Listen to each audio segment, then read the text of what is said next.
Kita di Auto Netmax emang sering banget nge-review kendaraan yang punya roda. Tapi kali ini, sepertinya rodanya banyak banget. Karena kita akan review sebuah bus. Ini adalah Tentrem Avante D2 yang kerennya ini punyanya M-Trans dan di dalamnya keren banget. Ikutin aja dong videonya.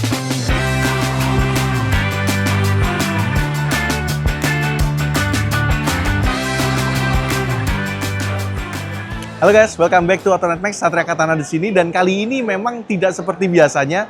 Kita nggak nge-review mobil yang kecil, tapi ada satu bus yang sebenarnya waktu kita emang lagi jalan-jalan ke hall sebelah sini, saya lagi lihat-lihat, saya langsung terkesima ya dengan interior dari bus ini. Ini adalah sebuah Avante D2 dan tentunya buatan dari karoseri Tentrem, di mana dia basicnya menggunakan rangka dari Volvo B11R ya, dan ini double decker. Nah, sebelum kita lihat ke dalamnya ya seperti apa, kita mau bahas dikit ya ke fascia depannya, wajah depannya, karena di sini aja udah kelihatan. Wah, pertama nih, kalian lihat nih, DRL-nya yang nyala kayak begini, nyambung dari kiri ke kanan ya, jadi kayak punya alis gitu, dan di bagian bawah dia ada lampu sen yang running. Sebenarnya ini poin-poin yang penting karena ini kendaraan gede, jadi tentunya harus kelihatan ya dari kejauhan. Dan lampunya ada 1, 2, 3, 4.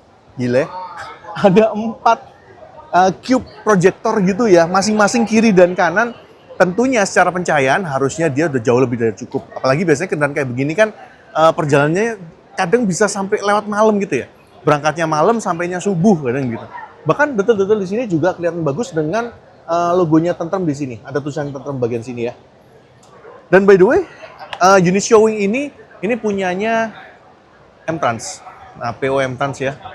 Dan kita juga mau lihat langsung ke bagian dalamnya, tapi belum langsung ke bagian penumpangnya. Kita lihat bagian depannya dulu ya.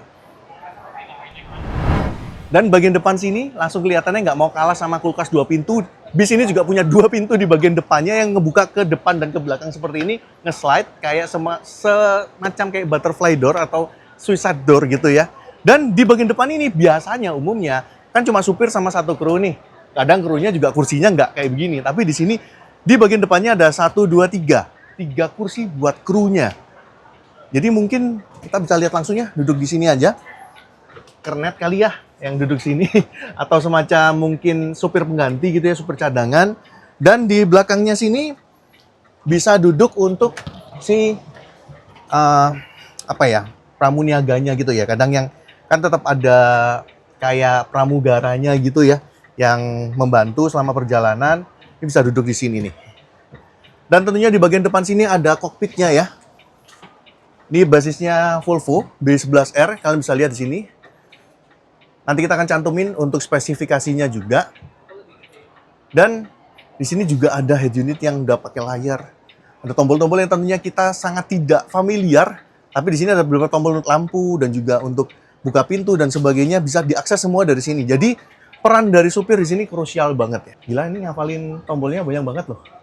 Salut buat teman-teman supir bis bisa ngafalin segini banyaknya tombol ya. Nah, yang paling penting kita mau lihat ke bagian belakangnya ya. Bagian yang bakal dinaikin sama kita para penumpang. Dan bagian depan di sini dia tetap masih dikasih footstep ya buat kita turun biar lebih gampang.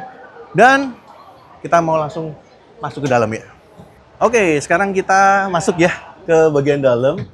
Dan di bagian depan sini itu ada yang dia slipernya nih. Cuma satu ya yang slipernya. Kita coba masuk dulu di sini. Kita lepas sepatu aja ya, biar nggak ngotorin areanya sini. Dan,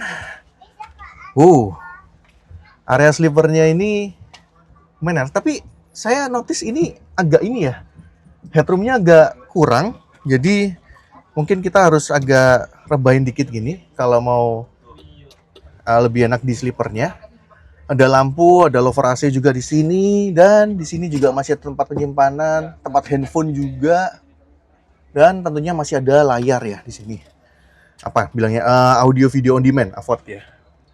Dan tentunya ada armrestnya juga di sini, dan masih ada meja nih. Jadi walaupun slipernya cuma satu, tapi di sini harusnya masih nyaman ya. Mungkin masalahnya cuma di headroom aja ya. Dengan tinggi saya 169 cm, ini headroomnya agak sedikit kurang kalau kita duduknya agak tegak. Nah, ini tegak dikit aja kayak gini, ini headroomnya udah nempel nih. Untuk area kakinya sih masih relatif aman. Kita geser ke belakang yuk. Oke, kita geser ke bagian belakang. Ini agak pendek ya, namanya juga bis ya. Dan sebelum kita masuk ke sini ya, di bagian sini tuh ada toiletnya. Ya, memang lokasi pintunya agak kehalang pintu yang di bagian kompartemennya ya. Dan toiletnya seperti ini, kita bisa masuk. Ada wastafel. Ini kan buat mandi ya. Masa mau mandi sambil di jalan? Tapi ada urinoir juga. Kalau urinoir berarti cewek nggak bisa pakai dong. Ya mungkin masih bisa berubah ya, kita nggak tahu lagi. Kebijakan dari tiap PO kan kadang beda ya. Sekarang kita masuk ke bagian kompartemennya deh. Ya.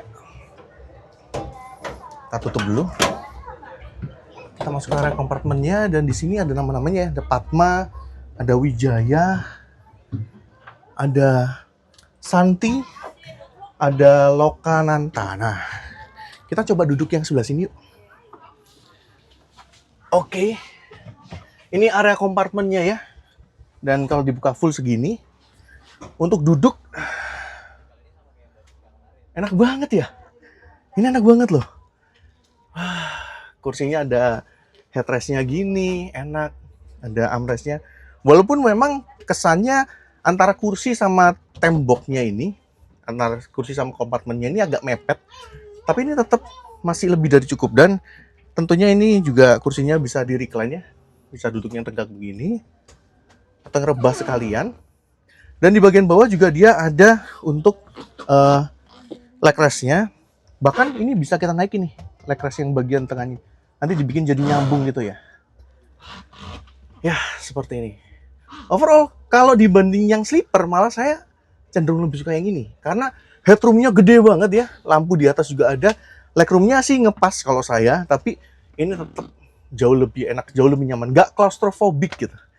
Layar juga masih tetap ada. Di sini ada ornamen-ornamen lampu-lampu gini ya. Dan ini pakai kayu-kayuan begini. Ada gordennya juga, bisa ditutup buat privacy. Ada tempat buat cup holder, buat barang-barang. Bahkan kita bisa taruh handphone di sini ya.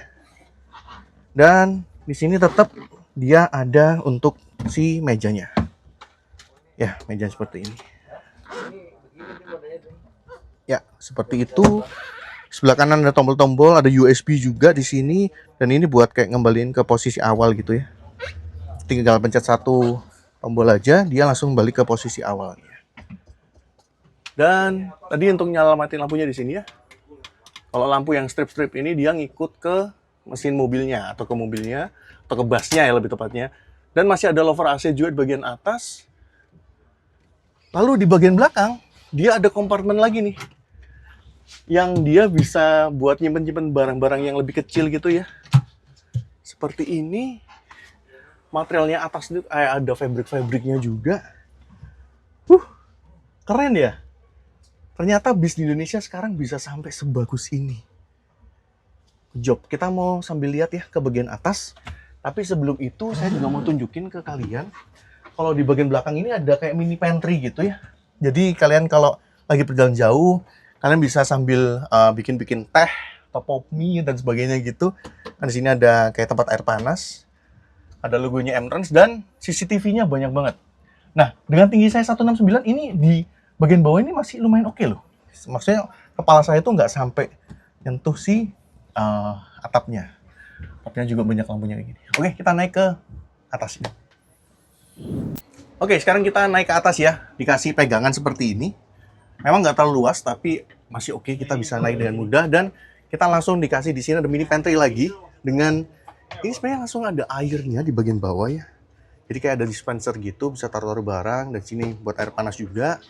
Dan di sini masih oke lah. Ini karena kepala saya lagi nggak mentok dan masih ada CCTV. Kita ke bagian paling depan dulu nih. Nah, kameramen bisa duduk yang di bagian satu orang karena di sini posisinya satu tempat kameramen dan di sebelah kanannya ini ada 2 orang. Nah, bisa gini. Ya. Jadi di bagian atas ini yang paling depan nggak bener-bener kompartemen banget karena dia sekatnya cuma segini aja ya. Tapi balik lagi, biasanya yang paling depan itu lebih kepengen nikmatin pemandangan ke depan ya. Dan ini pemandangannya harusnya cukup luas, cukup lega lihat ke depannya. Memang di sini ada layar ya, dan layarnya kayaknya nggak bisa diapa-apain. Jadi cuma bisa ditekuk kayak begini aja. Overall sih mungkin nggak terlalu nggak terlalu menghalangi pandangan depan ya, tapi masih oke. Ya di sini juga untuk untuk leg restnya bisa dinaik turunin kayak begini. Jadi kalau kalian nggak kepengen ini tinggal diturunin aja seperti ini. Ada juga cup holder 2 biji di sini. Oke, kita geser ke bagian yang lebih belakang. Sebenarnya ini masih mirip ya dengan yang di bagian depan. Jadi yang sebelah kanan ini untuk satu orang aja. Nah, yang di bagian kanan satu orang aja seperti ini. Cuma dibandingkan yang bawah ini lebih sempit. Karena yang di bawah itu kan cuma satu. Yang di sini 1, 2 kombinasi. Jadi di sini berasa banget nggak ada armrestnya. Berasa lebih sempit ya. Tapi overall kalau cuma didudukin aja untuk perjalanan mungkin beberapa jam masih enak banget sebenarnya. Di sini ada colokan USB Type A, Type C, dan di sini juga bisa buat recline. Kita lihat seberapa recline-nya. Wow. Masih lumayan enak ya, masih lumayan nyaman.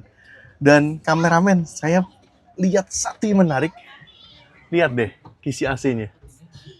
Kayak kisi AC-nya mobil apa? Yang tahu boleh komen ya. Oke, masih dikasih gorden dan sebagainya. Di sini juga masih ada tempat penyimpanan ya. Handphone dan sebagainya juga ada. Cuma memang yang tempat penyimpanan bagian belakang yang tadi itu udah nggak ada. Kita intip yang versi 2 orangnya ya. Kita coba lihat yang bagian depan sini. Ya, kita masuk ke sini. Nah, yang ini mungkin lebih cocok buat kalau yang perginya berpasangan gitu ya. Kita coba tegakin kursinya. Nah, kalau dari tegakin kursinya kayak begini, tetap ya leg restnya bagian bawah bisa dinaikin, bisa lurus ke depan. Layar juga masih ada. Itu kisi AC yang kayak mobil mahal juga masih ada. Ya, mungkin kalau kalian berangkatnya suami istri atau orang tua dan anak, kayak begini malah lebih enak. Jadi biar bisa sambil ngobrol-ngobrol gitu ya. Ternyata bis-bis zaman sekarang ini sekeren ini ya. Kepengen rasanya kayaknya next time kita jalan-jalan naik bis ya. Kita ngerasain gimana rasanya perjalanan jauh naik bis. Nah, kalau kita geser ke bagian belakang, sebenarnya kameramen bisa lihat di atas ini dia pakai atap kaca ya. Jadi ini atap kaca.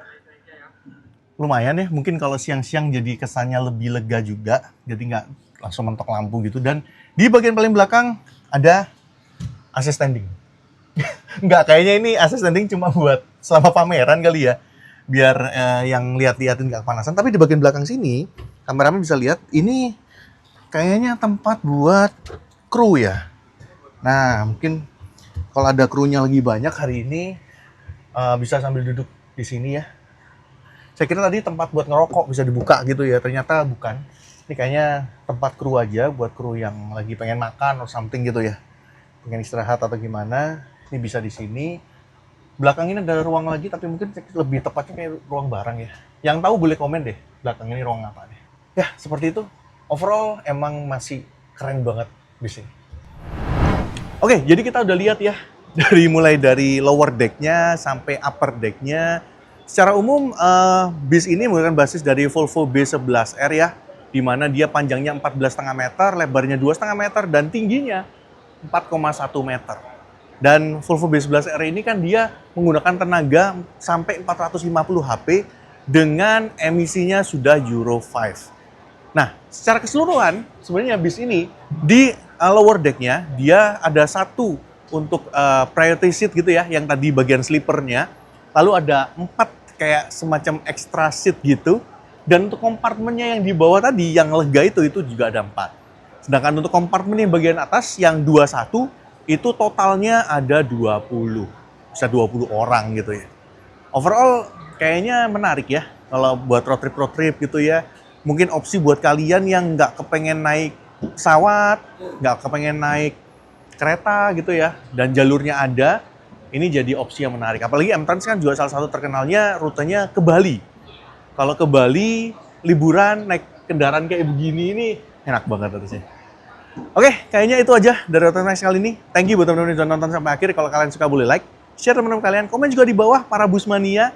Mungkin mohon maaf kalau mungkin review saya nggak se-in-depth mungkin teman-teman busmania yang lain. Tapi benar-benar saya salut dengan bus ini. Benar-benar waktu ke hall 11 ini lihat bus ini masuk ke dalamnya keren banget. Itu aja. Sampai ketemu di video selanjutnya. Bye.